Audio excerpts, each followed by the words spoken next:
दुखालयम अशाश्वतम, ये टिकाऊ नहीं है, परिवर्तनशील नाशवान जगत है।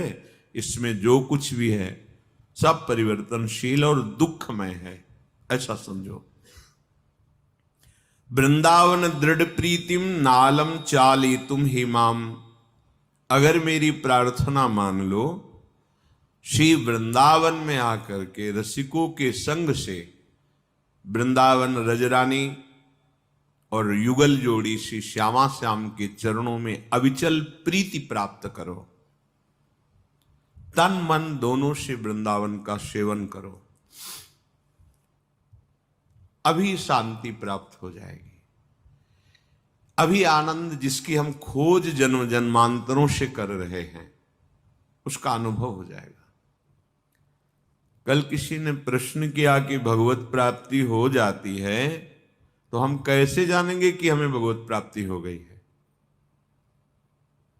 अज्ञान की धरा से ही प्रश्न है, क्योंकि जैसे हम भोजन पाते हैं तो हम किसी को बैठालते नहीं कि आप बताना कि हम कब तृप्त हो गए, तो हम रुक जाएंगे, फिर हमारा पेट कब भर गया ये तुम बताना, ऐसा नहीं होता। हमें अनुभव होता है कि अब हमारी तृप्ति हो गई। ऐसे ही निर्माण मोहा जित संग दोषा अध्यात्म नित्या विनिवृत्त कामा द्वंद्वैर विमुक्ता सुख दुख संगई, ये लक्षण है भगवत प्राप्त पुरुष के। किंचन मात्र भी मान की गंध नहीं रह जाती। ऐसा नहीं कि उसका प्रगट में मान नहीं होता, वास्तविक मान का अधिकारी तो वही है जिसने प्रिया प्रीतम के चरणारविंदों को अपने हृदय में प्रकाशित कर लिया है। जब तक प्रिया प्रीतम प्रकाशित नहीं होते तब तक मान का कोई अस्तित्व नहीं, और जब प्रकाशित हो जाते हैं तब मान का महत्व ही नहीं रहता। वो मान लायक वस्तु नहीं आई, इसीलिए हमें मान प्रिय लगता है। जब वो वस्तु का बोध हो जाएगा तो मान नहीं रह जाएगा। सबहि मान प्रद आप अमानी, मान की गंध भी जिसमें न रह जाए। अमोहा, किंचन मात्र भी किसी से मोह नहीं। श्रीपाद करें, धन पुत्र कलत्रादि ममता ममतापदा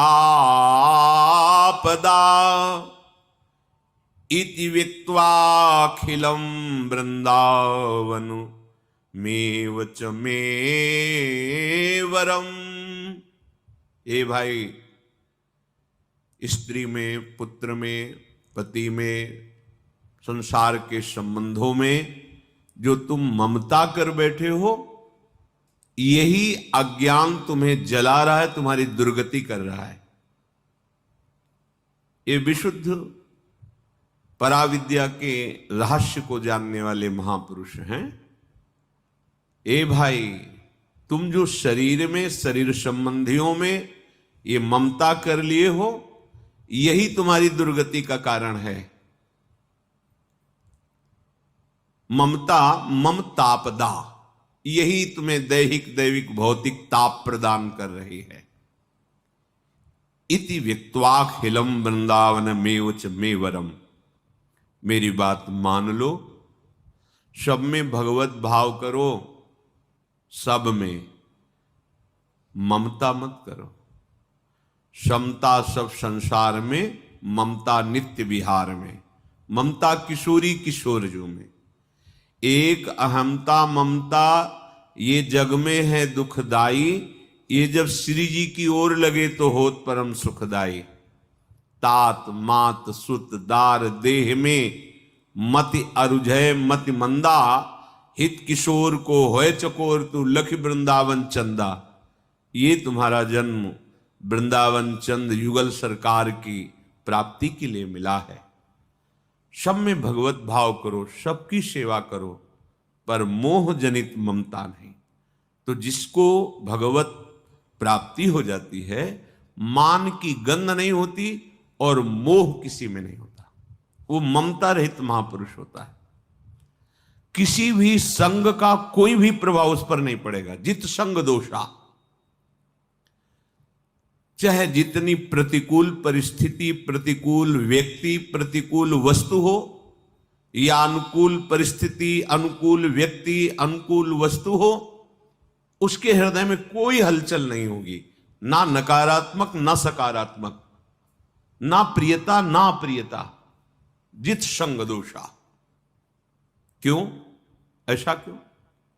क्योंकि अध्यात्म नित्या, वो इन अनित्य वस्तु, व्यक्ति, स्थान की जो सार बात है वो समझ चुका है।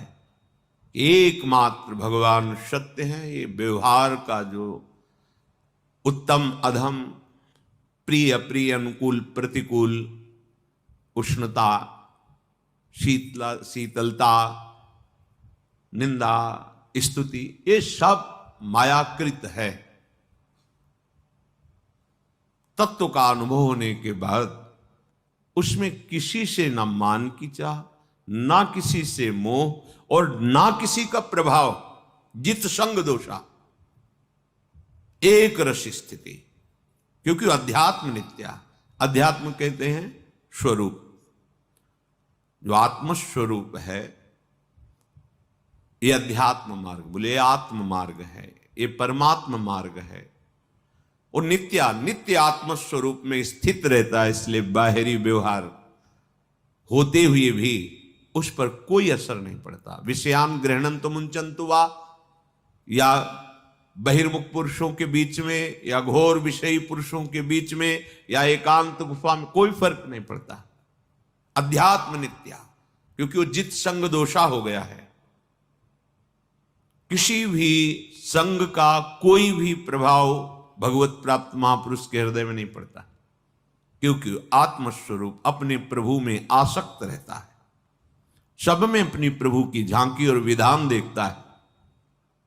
विनिवृत्त कामा, कोई भी कामना ही नहीं होती। अच्छी बुरी उत्तम अधम कोई कामना ही नहीं होती, स्फुरण ही नहीं होता। जैसे दीवाल घड़ी का जो बैटरी सेल हटा लो तो देखो, सेकंड की सुई सेकंड में, मिनट की मिनट में, घंटे की घंटे में, एक भी नहीं हिलेगी। अविद्या रूपी सेल हट गया, अब भगवदाकार एक रस स्थिति है। विनिवृत्त कामा, अब कोई भी वृत्ति में किसी भी तरह की कोई कामना नहीं। ब्रह्मभूता प्रसन्न आत्मा न सोचते न कांक्षित, कोई सोच नहीं, कोई आकांक्षा नहीं। विनिवृत्त कामा, द्वंद्व विमुक्ता, कोई भी द्वंद्व, सुख दुख, लाभ हानि, मान अपमान, शत्रु मित्र, जय पराजय, कोई भी द्वंद्व उसे स्पर्श नहीं कर सकता। बहुत ऊंचाई में स्थित है, कोई भी द्वंद्व उसको विचलित नहीं कर सकता। वो मुक्त हो गया इन द्वंद्वों से। सुख दुख संगई, सुख दुख समान हो गया है। ऐसा विवेकवान ज्ञानी महापुरुष